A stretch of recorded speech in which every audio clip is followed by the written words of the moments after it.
Homeopathic চিকিৎসার জন্য materia Medica তো সবারই কাছে আছে, কিন্তু এই বইটি খুবই কম সংখ্যক ডাক্তারের কাছে আছে। সেটা হচ্ছে হোমিও সাথী ডক্টর এসপি দের। এই বইটি কেন প্রয়োজন?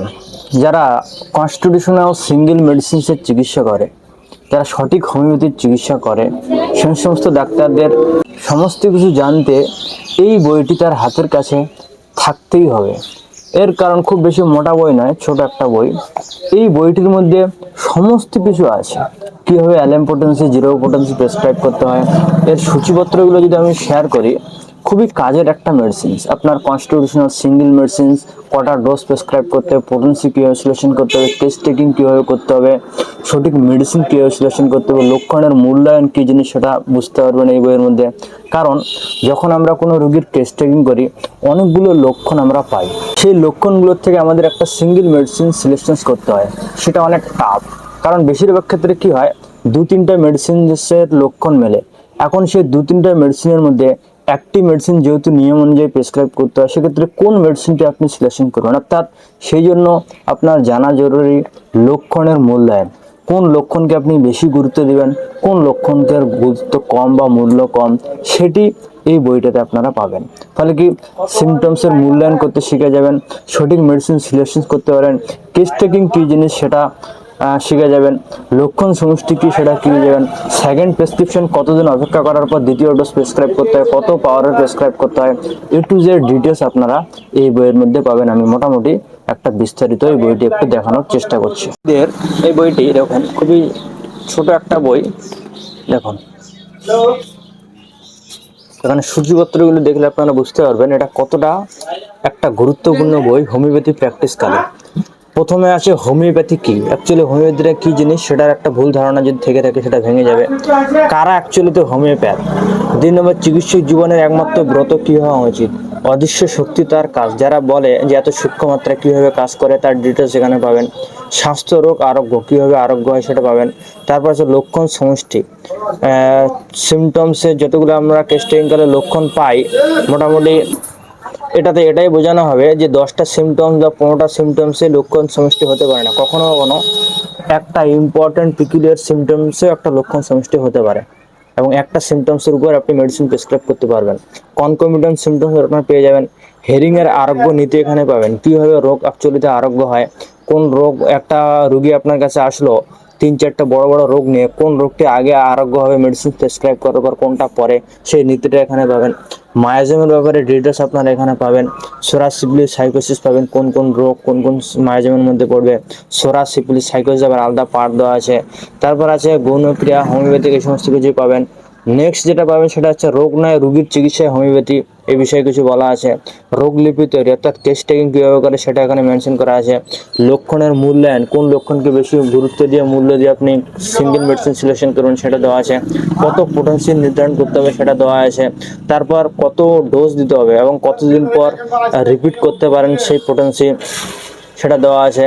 আরোগ্যের পথে কোনো বাধা হচ্ছে নাকি, কোন কোন সাবধানতা অবলম্বন করতে হবে সেটা দেওয়া আছে।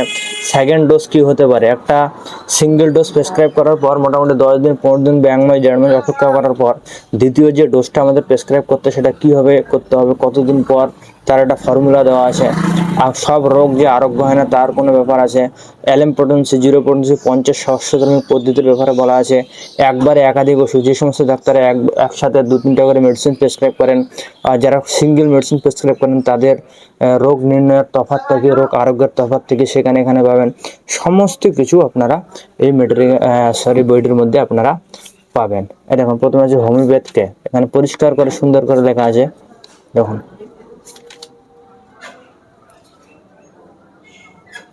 সত্যের প্রতি অনুরাগী হইতে হবে, পরীক্ষালব্ধ সত্য ঘটনাকে একমাত্র হাতিয়ার হিসেবে গ্রহণ করিতে হইবে।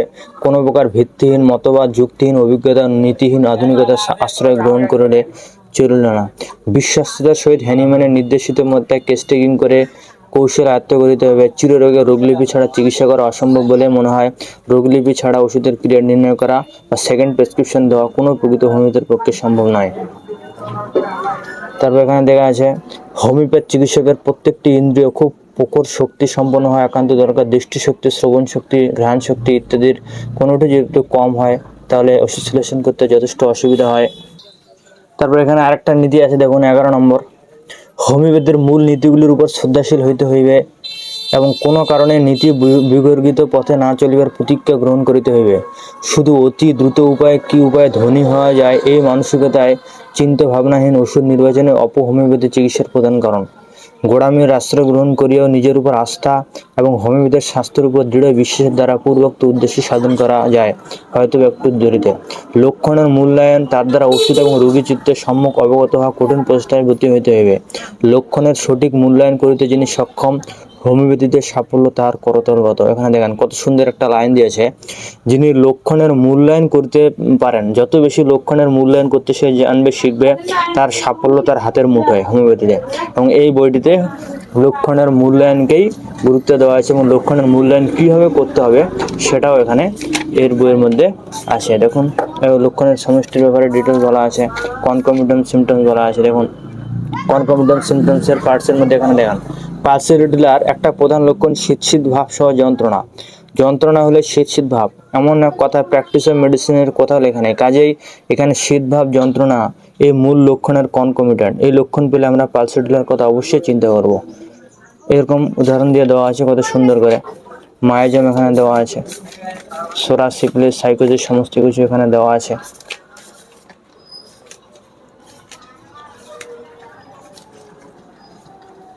ওষুধের শক্তি নির্বাচনের ব্যাপারে এখানে কি বলা আছে দেখুন কত সুন্দর করে। শক্তি নির্বাচন, তরুণ রোগের ক্ষেত্রে হায়ার পোটেন্সি কীভাবে রিপিটেশনস করতে হবে, কলেরা গুরুতর মতো এই সমস্ত জিনিস জীবনী শক্তির হ্রাস হয়ে যায়, তখন নিম্ন শক্তি প্রয়োগ করিতে হইবে। আমার এই বইগুলো অনেকবার পড়া আছে, এই জন্য অনেক লেখালেখি হয়ে গেছে। ওষুধের মাত্রা পুনঃপ্রয়োগ কীভাবে করতে হবে, তারপর আছে দ্বিতীয় সেকেন্ড প্রেসক্রিপশন কীভাবে করতে হবে। দেখুন সেকেন্ড প্রেসক্রিপশন আছে এখানে, 50 স্বাস্থ্যজনিত পদ্ধতি, অ্যালেম্পোটেন্সির ব্যাপারে এখানে বলা আছে। অ্যালেম্পোটেন্সি কীভাবে তৈরি করতে হয় দেখুন, এই যে অ্যালেম্পোটেন্সি, জিরো পোটেন্সি, নির্বাচিত শক্তির একটি মাত্র বড়ি 40, 30, 20, 15 বা 8 টেবিল চামচ জলে দ্রবীভূত করতে হবে। তার মধ্যে কয়েক ফোঁটা রেকটিফাইড স্পিরিট দিতে হবে, যাতে জলটা কয়েকদিনের মধ্যে নষ্ট না হয়ে যায়। উক্ত দ্রবণ শিশুকে প্রত্যেকবার ব্যবহারের আগে 8-10 বার সাক্ষী ঝাঁকি দিতে হবে। তারপর ওই শিশু থেকে 1 টেবিল চামচ নিয়ে 7-8 চামচ জলে মিশিয়ে তার থেকে 1 চামচ প্রত্যহ একদিন অন্তর বা 2 থেকে 6 ঘন্টা তরুণ রোগে প্রয়োগ করতে হবে রোগের সিভিয়ারিটি অনুযায়ী।